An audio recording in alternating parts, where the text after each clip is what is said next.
Suffering, a topic that is very vast, okay? Now, I understand this as a flow state coach. I've had to understand that the same process that the Buddha goes through to achieve enlightenment, it's basically almost like a bioenergetic de-armoring, right, is what is happening. So Vipassana meditation is basically you embracing the suffering in your mind and body because you become silent. Our awareness can also create suffering for us. In meditation, you'll understand this. Why am I having so many body aches and pains and itches all of a sudden? It's because you became more aware. You became more present, more tuned into your body. The same thing happens after breath work. You go, whoa, my lower back is really like, I don't know, there's something going on with. That's your body's tension. That's the body's trauma that's trying to come out. It's trying to express itself, you see? And this is what we really need to remind ourselves of. The key really is in learning how to suffer, how to find the joy in our pain, and also creating opportunities for you to suffer. Just like when you push yourself into the gym, right, you're still suffering, but it's a good kind of suffering. It's almost like a little bit of pain that adds to the experience. But this also means creating more opportunities to face our shadows and our own internal darkness, okay? A lot of us, we don't even choose to do that. The human condition is one that always tries to make life better, okay? It's not to say that we can't be satisfied, but that's the human condition. Having everything we want and being totally comfortable with it does not necessarily have to equal happiness. By the way, guys, my name is Sumed. If you don't know me yet, welcome to the channel. I'm just riffing on this idea of suffering today. And I'm from the Flow Zone Academy, and I help you feel your best and perform your best, okay? I mean, look, be honest with me, though. Why did you even start the spirituality, personal development journey? Why do you want to get better? First of all, you understand it is the human condition, right, to improve yourself. But number two, you suffering, you wanting to change your state, you wanting to self-actualize and be more spiritual, means that it was due to your suffering that you became invested in this journey. It's really weird to say this, but I know this is the truth, so I'm speaking it. It is the ones who are closest to awakening and rebirth, that's also closest to suffering.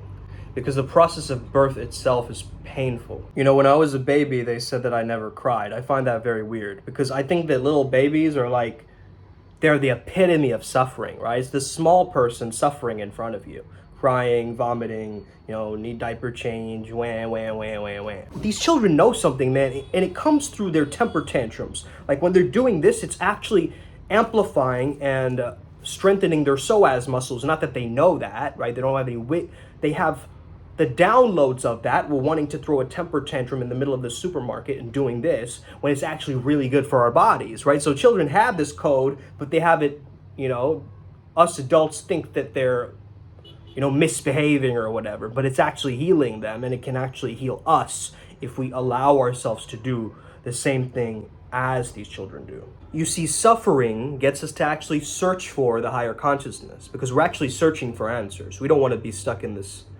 state anymore, this dark night of the soul or whatever you're going through, right?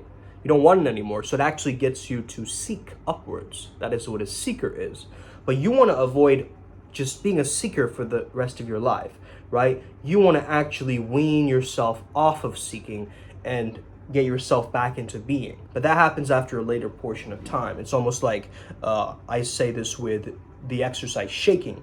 You want to wean yourself off of shaking over the years, right? You don't want to use it as a crutch every time to, get rid of the stored emotions, because the closer you're to bliss nirvana, right, you're not going to feel the need to shake anymore. You're just going to be in presence. You're going to be more grounded. Most people are thinking about reality in a mental and physical level. What about the energetic and the spiritual level? What about the emotional level, the emotional body? The main cause of suffering is disconnection. Disconnection with our own spirit, with our own truth, with our own soul, with our own understanding.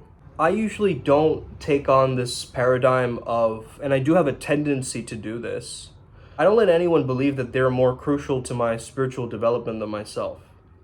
Others can guide me. I've gotten many guides, many mentors, but at the same time, this is a personal journey. Tell your heart that the fear of suffering is worse than suffering itself.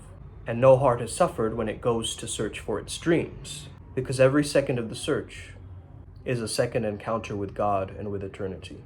This is a perfect quote to just sum up what I just said. Voice of ego will make you suffer, will make you doubt yourself. Voice of spirit will get you to ascend higher, to feel better, to expand. Again, we cannot amputate our egos, just like we can't amputate our desires, okay? We have to transform that energy.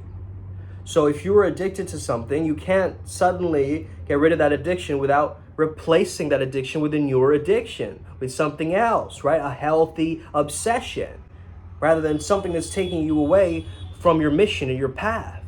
You get what I'm saying? So you've got to choose how to suffer. Put yourself through a grueling task, a physical task. Society's best friend is the ego, and spirituality's best friend is the spirit. So what can we do? I mean, how are we going to be high-functioning members of society without an ego, right? It makes no sense, okay? And the ego is just you. It's your identity. It is I, okay? And there's nothing wrong with you mentioning the I, but only when you get attached to it. When you're living in this Maya, you also understand that the suffering that you're going through is also Maya, also illusion. You know how the Hindu gods could do that, right? Like I think Vishnu did that with someone, right? He made him like imagine his entire life. He married a princess, his whole palace burned down, then he got back, and then Vishnu turned back and was like, yo, why are you crying though? It was all imagined. Your whole life was imagined, bro, right? I'm totally not telling that story in the right way, but in any case, I think it's way cooler for people to perceive it through the vessel of Sumedh Chatterjee rather than through, I don't know, some Vedic scholar or something like that. Also, I believe that you need kind of a mindset of, I can handle this, I've got this. We all have a threshold, right? A threshold of pain, a threshold of tolerance over certain things. Like if someone keeps annoying us to a certain point, we get aggravated or irritated. So we have a limit. We have buttons and triggers that people can push. And so when we become conscious about them, then we become much more in control of them. So someone starts complaining, oh, it's so cold outside, I don't have a jacket, oh, why is it so freezing, oh my gosh. And they're making everybody else in that same environment feel hella cold. Why? Because they're broadcasting coldness. They're broadcasting cold. It's like when someone yawns, someone next to you yawns. You get what I'm saying? So you got to be aware of your own energy and what you're emanating out there, because it's the vibration, right? From a lower vibration, it's very hard to be expansive and talk about gratitude and do all these great things because you're not in that level. So, but you can be. It's just that old emotion needs to be transformed. Energy cannot be created or destroyed, only transformed. So again, it's got to be transformed into something newer. Goals are a social concept, okay? Understand this. Purpose is a spiritual concept. Don't get these two mixed up. A lot of people think goals and purpose is the same thing. It's not. But society wants you to believe that they're the same thing. When society can convince you of this, now they have you in the maze. Keep achieving goals. Keep being goal-oriented. And that way, you'll find your purpose. Here's what will be the real kicker for you. Your social goals aligning with your spiritual purpose. Don't sit back and wait for life to take shape. Get up and start shaping things. Start taking more calculated risks in your life. You gotta demand better of yourself. You've gotta demand better of yourself. You deserve it. You deserve it. Okay, you're on this channel because you're worthy, not because I'm worthy. I'm just the messenger. But you gotta embody this message. Start to understand joyful suffering is the way to go. My suffering is my offering to my God. My pain is my offering to my God. Let's go. Primal Sutra Upward Spiral again. You already know. Let's get it. May we never be the same again. You already know the Flow Jedi's tribe. We're growing. 1,300. We already got this. If you're a new subscriber here, welcome. Choose how to suffer well and suffer with joy and flow state. You stay in that pocket. You stay in that good state to push yourself and have resilience. I think resilience is a state that a lot of us are lacking in this generation, right? Like, I think we just need extra resilience, like the ability to push through certain negative situations and encounters, right? We're headed to Bali very soon, as you know, next month. It's going to be incredible, man. And I already feel the energy shifting within me right now. After my birthday, I just feel like there's something new, right? There's just a new phase. Whoosh. Okay? Portal jump. And this is what we're going for. We're going for total human optimization. So let's get it. Upward spiral gang, may we never be the same. Let's go.